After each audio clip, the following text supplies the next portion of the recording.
Let's quickly examine the issue that we just saw at the colloquium. Further to discuss on this is an economist and is indeed the CEO of financial derivatives company, Mr.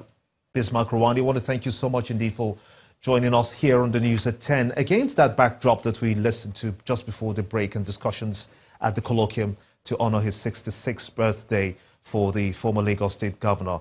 Paint a picture, if you will, for us on what corruption has cost this country in terms of looking at the corruption, how we've been able to fight this corruption vis-a-vis economic growth. First of all, you have to differentiate between rhetoric and accomplishments. Corruption is the talk of the day today. Buhari has come to Lagos. This is his first visit since the election in 3 years. And the last visit he had to Lagos, he said this, that when we come to power, Nigerians will behave themselves properly. That was a statement at the State House.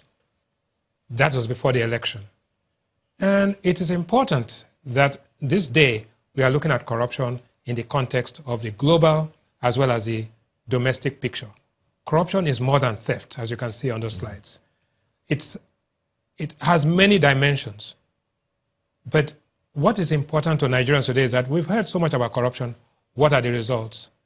The results are difficult to decipher at this point in time, but what we must note is that, one, Nigeria's position in the corruption index, international corruption index, actually improved in 2015 and 16 and deteriorated in 2017. In 2015 and 2016, Nigeria's position improved at a time when the economy was declining. Why? Growth was declining. Because how can we be having a declining growth and then having improved corruption? Improved corruption? Is that the relationship? It is more difficult to steal from a smaller pot. If your mother leaves 2 pieces of meat in the pot and goes out, if one is missing, she will know.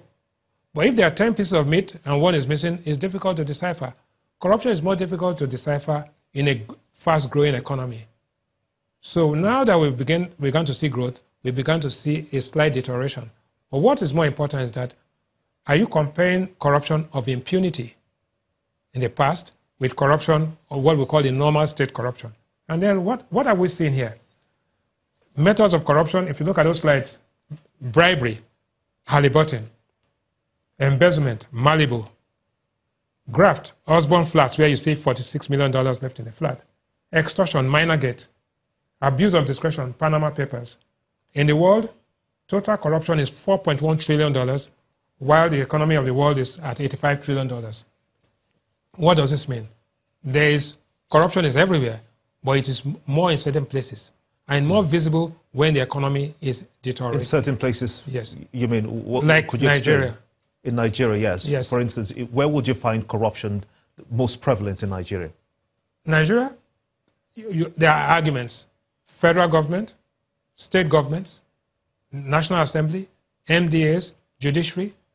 But what is happening in Nigeria is that only 1 in 20 Nigerians did not participate in giving a bribe or accepting a bribe last year. Total bribes given and taken according to the MBS was about 400 billion naira. But in purchasing power parity terms, it's about almost $4 billion, which is 10% of our total exports was used in corrupting people. Corruption creates leakages and takes out of the system. And if you look at our score in the Transparency International was 27, and we had growth of 0.8. Botswana had a score of 61 and had a growth of 2.9%. So there is a correlation between reducing corruption and increasing growth.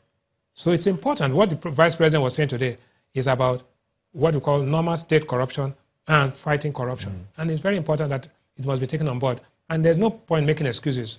We've got to a point where corruption has to be curbed, and that is what this administration is saying it's doing.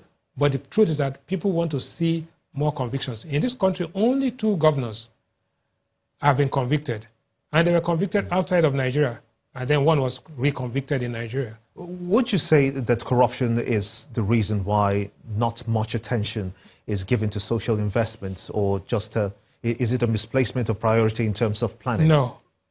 What has been stolen is not available to be invested. So corruption is part of the leakages, but it's leakage in the sense that it is dysfunctional. And you also reward bad behavior. People now see that you can steal, get away with it, so stealing becomes a social objective. Deviant behavior becomes positive for people, for the young, impressionable people. So young people want to become thieves, they want to become politicians, they want to become policemen, they want to, you know. Is that behavior more prevalent in this administration, would you say? No, I wouldn't say that. Corruption did not start now, it did not start 16 years, it's been all along. But there's a correlation. The more robust the economy, the more people pilfer and, you know, raid the pot. But in the last 10 years, corruption became actually endemic, right? And became almost an acceptable norm. What has happened now is to say, okay, enough is enough, stop. But this administration has not been able to actually show any trophies. They've not been able to achieve convictions.